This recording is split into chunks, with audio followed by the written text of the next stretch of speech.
Yes, people, how's it going? Welcome back to Lily White Lane. Hope you're doing good, hope you're keeping safe and well, and hope you're having a smashing and a fantastic, not tangfastic, like I said at the bloody beginning of the last video, fantastic day. We are here today to bring to you the latest Tottenham Hotspur transfer news, rumours and reports, and we have quite a strange one, in all honesty, to start things off, one that really sort of hit me. I sort of saw this news and I was a bit like, what the bloody hell's going on, right?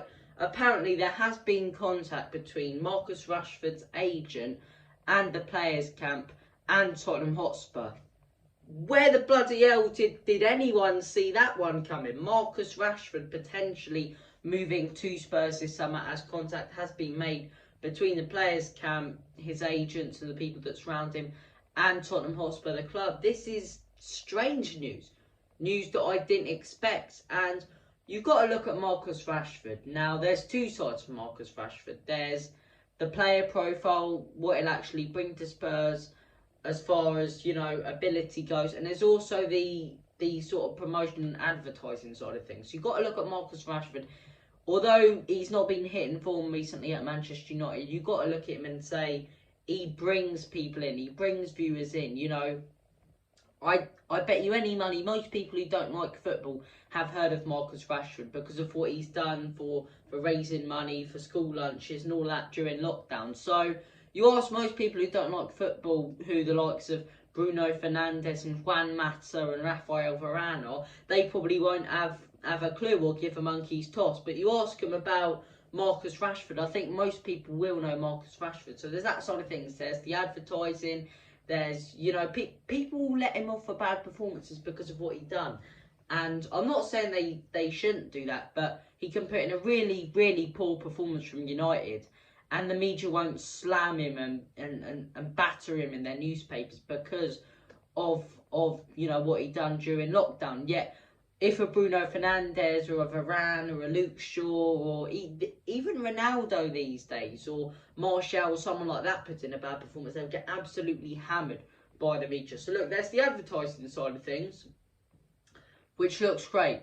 But then there's the actual price tag of Marcus Rashford, the form, and would he even get into Spurs' starting 11? You looked at Rashford a couple years ago, and you said, this guy's a fantastic player. He's an up-and-coming talent. After he scored that free kick in that 4-0 win that Manchester United had against Chelsea, you're like, what a fantastic free kick. This guy's going to be the next big thing. He's going to be the next sort of David Beckham for England. He's a role model for youngsters. He's the new face of Manchester, the new face of Manchester United, the big, up-and-coming youngster, the next big thing.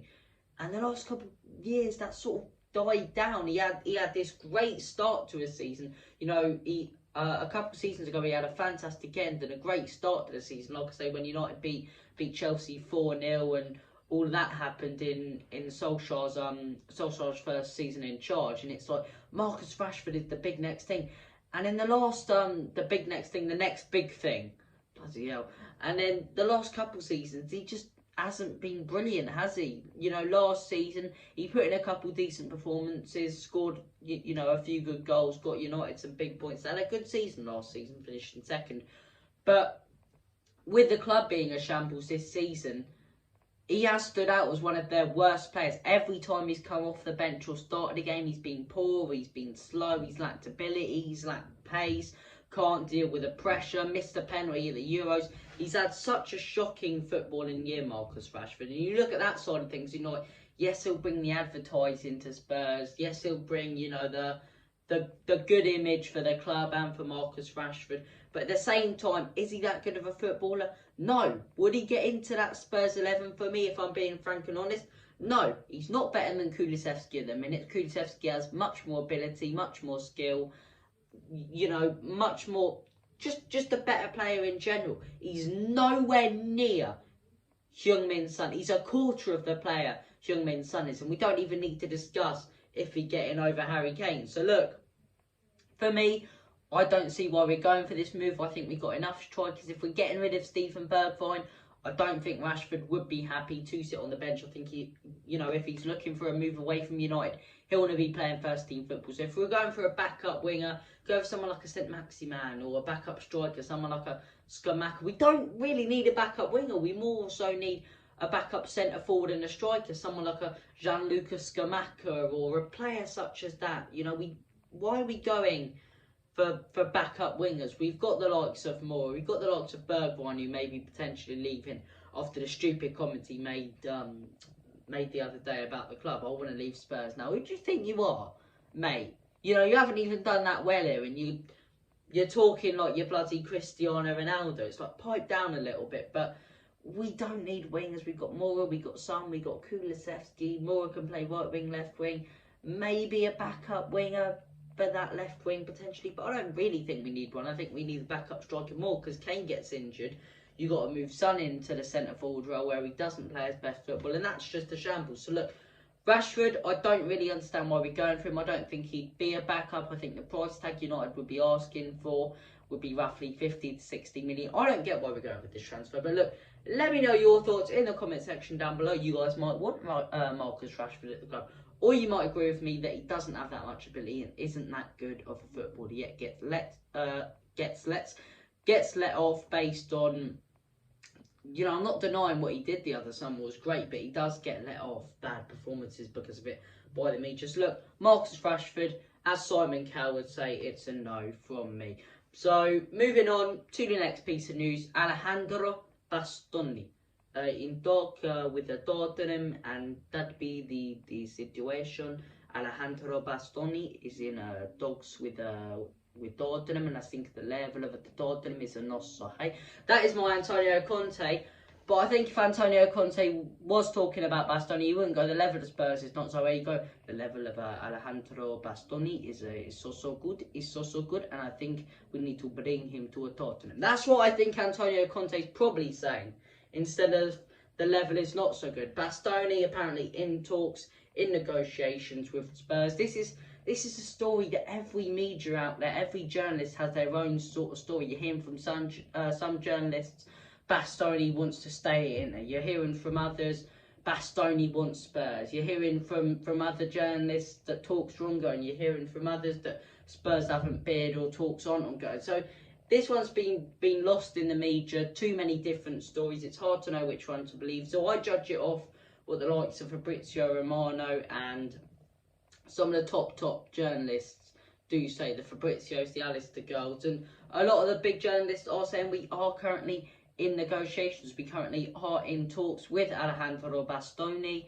and that Spurs could be looking to sign the centre back. Now, I'd love him. I'd love him at Spurs. I've said it time after time. I think this guy's an absolutely brilliant centre back. You rarely get left-sided centre backs with a left foot who are class at the minute. It's so rare to find a player like him in the current day. He's not so aggressive. He can be aggressive at the same time, but he can also sort of step back. Does a great job. He's a similar player to Bonucci when it comes to pushing forward and passing it forward and playing out from the back, and at the same time he can really drop back and shows that defensive quality. He's like Dyer, but 3 times better in the role that he plays at Spurs right now. So I'd love this guy. I'd absolutely love this guy.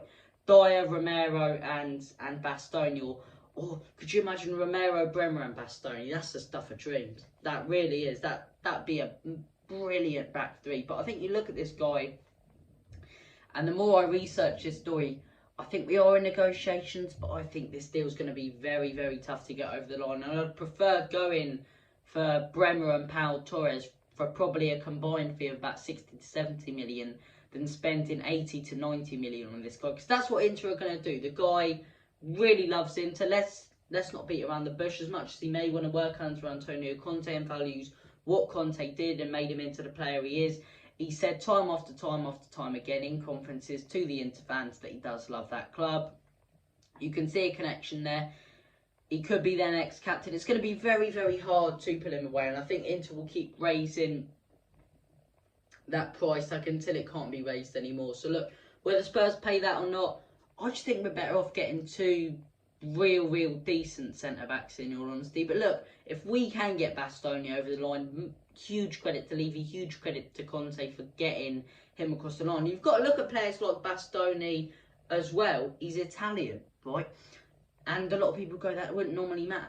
You've got to realise that a World Cup takes place in the middle of the season. The World Cup affects players in their seasons when it takes place in the summer, let alone in the middle of it. And a few days after the World Cup finishes, we're straight back into the Premier League season. There's going to be injuries, there's going to be concern, fitness levels are not going to be high. You want players who are going to be fresh. You want real decent and top players who haven't gone to the World Cup. Bastoni is one of them. Italy didn't qualify. It's a shocker that they didn't qualify, and people may use that against him. But then when we do come back from that World Cup, when everyone's sort of all over the place, we'll have a real strong centre-back who are real tired Raheem Sterling, or a real tired Sadio Mane potentially wouldn't be able to beat. So look, that does play a factor in it. But look, Bastoni, I'd love him at Spurs, but I think we'd be better off going for a Bremer and Pau Torres than really sort of pushing for this deal months and months to potentially get rejected. But look, thank you for watching this video. Take care of yourselves. All the best. God bless. Love to all. And as always, come on you Spurs. In Conte, we